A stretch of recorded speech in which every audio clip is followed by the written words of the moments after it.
Dexamethasone cyclophosphamide pulse therapy DCP therapy is the topic of discussion in this video, which is not only a theory question which is asked in the DNB December 2025 paper 2, but also very important from your ward rounds and also in your Viva 2.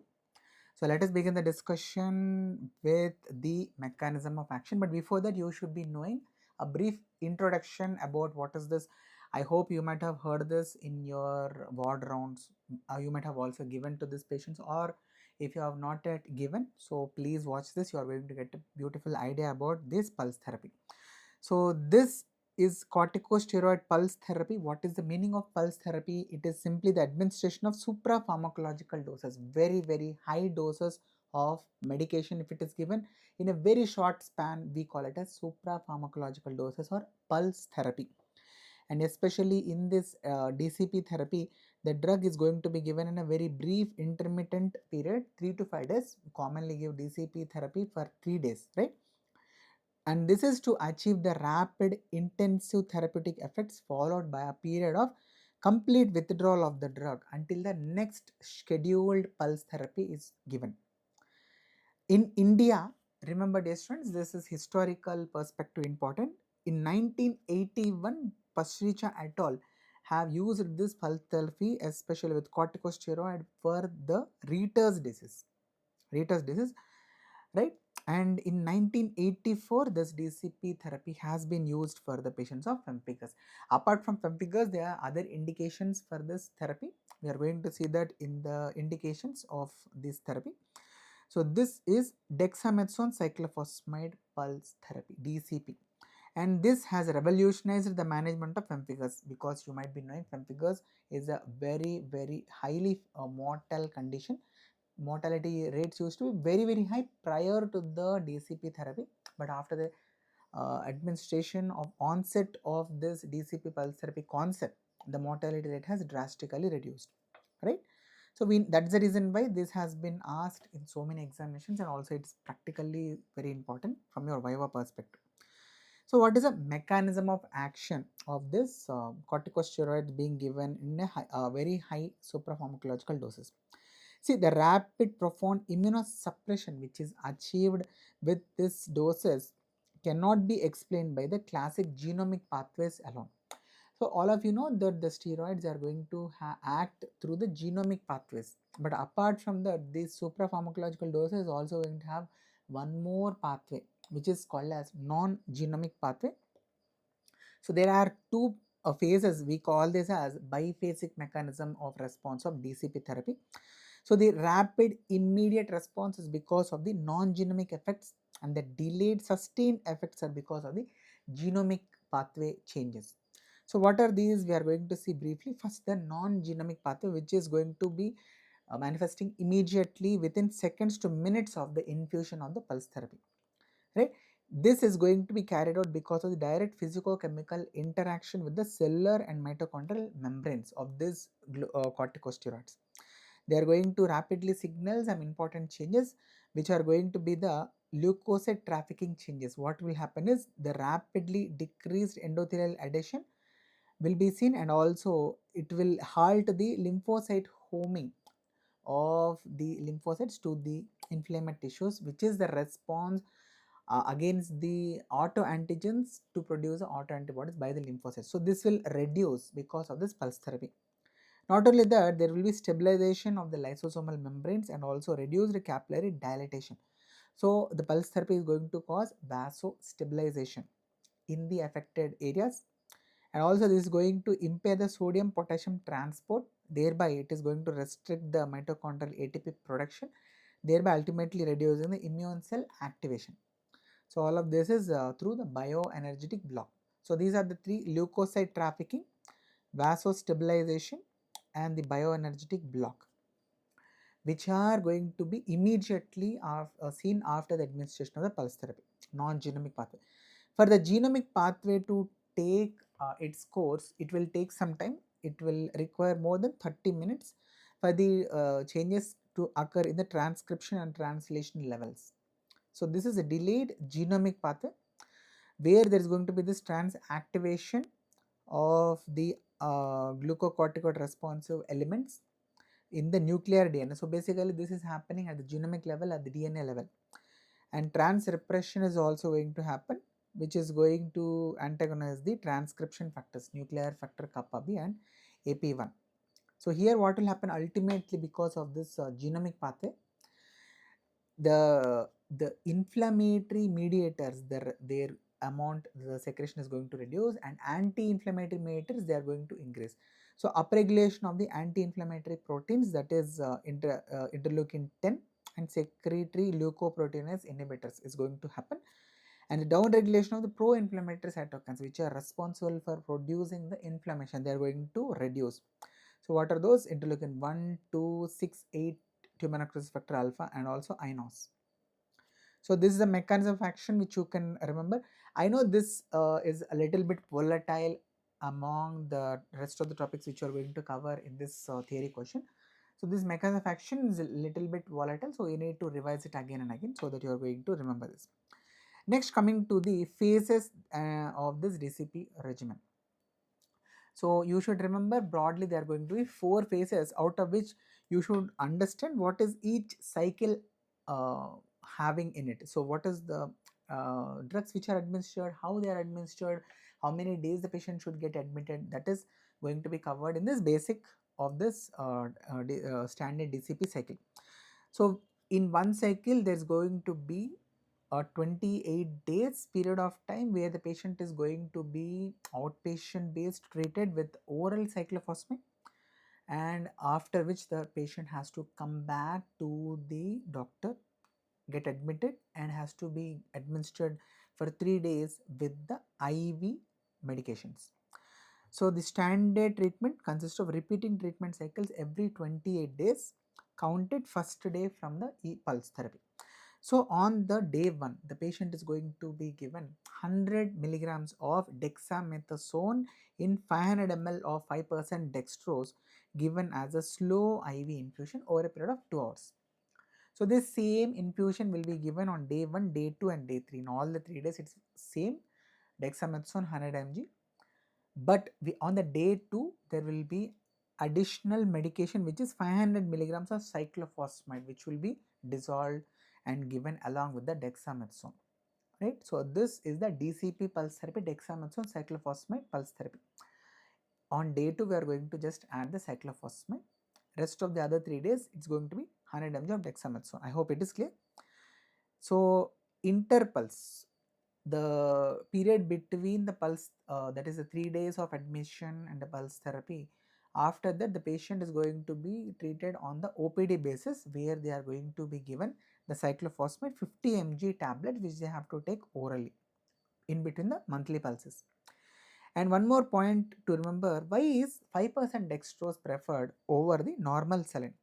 The reason is because these high doses of the steroids, they can promote the sodium retention and it can produce fluid overload if normal saline is the fluid which is used. So to prevent that, we are using the 5% dextrose instead of the normal saline. This is one viva point which you have to remember. Now coming to the 4 distinct chronological phases which are going to be very important for you to remember. So in all of them you should remember the standard regimen of the DCP. So in phase 1, what is used? The same DCP pulse therapy is going to be used, monthly IV standard DCP, that is standard, and daily oral cyclophosphamide is again the standard protocol. Apart from this, if the patient is having very active disease and very severe disease, then optionally we can also give daily or interval, that is pulse corticosteroids, oral mini pulse which we call. In between also we can give the steroids to manage the severe flare-ups, right? So this is the phase 1 of the DCP therapy, and it should be continued until all the active lesions have completely healed and all the existing lesions and 0 new lesions while off the adjuvant oral steroids. So this optional steroids, this is called as adjuvant steroids. So when we are giving the pulse, if the patient is not having any new lesions and all previous past lesions have healed and there is no requirement of any other oral steroids, then we call that this patient has completed the phase 1. and we are going to now start the patient on phase 2, in which the patient is basically having stable clinical remission with no active or no new lesions. So this is the criteria for shifting the patient to phase 2. Here we are going to give the DCP monthly pulses and also daily cyclophosphamide. In phase 2, there should not be any new lesions or active lesions, and the patient should not be on any requirement to add any adjuvant oral steroids or as a oral mini pulse in between. So now we are going to consider the patient on phase 2, and this is strictly for a period of 9 months, so 9 cycles. So once the patient completes the phase 2, which is going to be fixed period 9 months, phase 1, remember, it can be ranging anywhere from 9 months, 10 months, 18 months. So whatever period the patient requires to get the complete remission, till that period phase 1 will continue. So phase 1 is variable, phase 2 is fixed. Next, phase 3 will start, where there is going to be complete withdrawal of the monthly dexamethasone pulses. So here patient need not come to the doctor, get admitted and get the pulse therapy. There is no such requirement. Only oral cyclophosphamide 50 mg daily is going to be continued. So this phase, the phase 3, is also called as zero pulse therapy. And again, this is also fixed for a period of 9 months. Right? Last phase, phase 4, here there is going to be no active treatment, only for the purpose of monitoring. The patient is going to be called at least once a year for 10 years period. So this is a very prolonged phase in this entire pulse therapy, phase 4. Right? I hope it is clear for everyone. And this is mandatory for any observation or noting down of the recurrence of the condition what the patient had previously. Now coming to the efficacy. So remember, dear students, though we are discussing DCP pulse therapy for pemphigus, but apart from pemphigus, there are other indications also which you have to remember. So this DCP has shown high efficacy rates in the managing severe life-threatening autoimmune and also inflammatory dermatosis. So what are those conditions? The first and foremost, obviously, the pemphigus group, pemphigus vulgaris and also pemphigus foliaceus. This therapy is going to promote rapid healing of the denuded skin, and also recalcitrant mucosal erosions also will respond beautifully. We have seen so many patients during my PG time who responded very well, beautifully to this pulse therapy. It will induce progressive drop in the serum anti-desmoglein 3 and anti-desmoglein 1 auto antibody titers. So this is the finding which says that yes, this patient is responding to the therapy, the reduction in the antibody levels. So this clinical data and all is just numbers. So these first two boxes are important for you to remember. Regarding systemic sclerosis, this is going to halt the active disease progression and limits the systemic fibrosis from happening. That is, it is going to give the response at the etiopathogenesis level, and there is going to be disappearance of the body pains, musculoskeletal symptoms in the systemic sclerosis patient within 3 months of administration, and significant softening of the bound down, the thickening of the skin will also respond, and also dysphagia and dyspnea are also going to be taken care of within 3 to 6 months period. So other refractory dermatosis, so rapidly it is going to abort the hyperinflammatory processes. So what are those? Systemic lupus erythematosus and pyoderma gangrenosum. So these two conditions are also going to be responding to the therapy, and also alopecia areata, especially the extensive forms alopecia areata universalis and totalis also, if they are not responding to other treatment protocols which are routinely used, oral protocols other than this systemic medication, the IV formulation. So what are the side effects and the management? So this is very important practically when we are administering the patient with this pulse therapy. So you should be knowing this. So the pulse therapy is going to minimize the traditional side effects which can be seen with the normal daily dosage of steroids, with significant Cushingoid weight gain, severe osteoporosis and strain. So these are not going to be seen routinely in the patients who are getting the pulse therapy, but intermittent dosing if it is given, or if we need to give low dose of oral steroids on a daily basis, even in the DCP patients, then these side effects also may occur. But remember, because of this high doses, there are other possible side effects which can be seen commonly, which are again classified into immediate or acute changes which may happen during the administration of this pulse therapy, that is infusion reaction, which you have to know while you are monitoring the patient live when the pulse therapy is going on. So what are all those which you need to have an idea about? That is, first one is hiccups. So patient may complain about the hiccups, which is because of the irritation of the phrenic nerve by the steroids. So you should be having this in your brain. The patient may also get the facial flushing and the headache also because of the transient vasodilatation which may occur because of the pulse therapy. And the most important dreaded complication which you have to remember is the sudden death because of the cardiac arrhythmias. So this is also very important for you to remember due to the acute shifts in the intracellular and extracellular electrolytes, that is potassium and sodium changes which can happen, which are very important for you to note down before initiation of the pulse therapy. That is the reason why we have to monitor the patient's pulse, respiratory rate and also blood pressure every 15 to 30 minutes during the infusion. Whenever we gave the infusion, we used to be present, available for the patient, and we used to check the pulses and also all the vitals every 15 to 30 minutes, and we used to record this. This has to be done mandatorily when you are giving the pulse therapy. Okay, and also discontinue the infusion immediately when you identify that the patient is actually having some kind of the cardiac arrhythmias. Very important. And of course, the patient may also get acute hyperglycemia because of the transient reduction in the insulin sensitivity. So that's why we used to send the patient for fasting FBS, PPBS every time before initiation of the pulse. Late side effects, okay, or delayed or cumulative multi-cycle events. So these are also important for you to remember whenever you are seeing the patient in the phase 2, 3 and 4. Okay, so in which case the patient may have, because of the cumulative doses and because of other reasons due to the traditional side effects of the steroids, there can be infections which could range from the fungal infections, viral infections and also TB reactivation.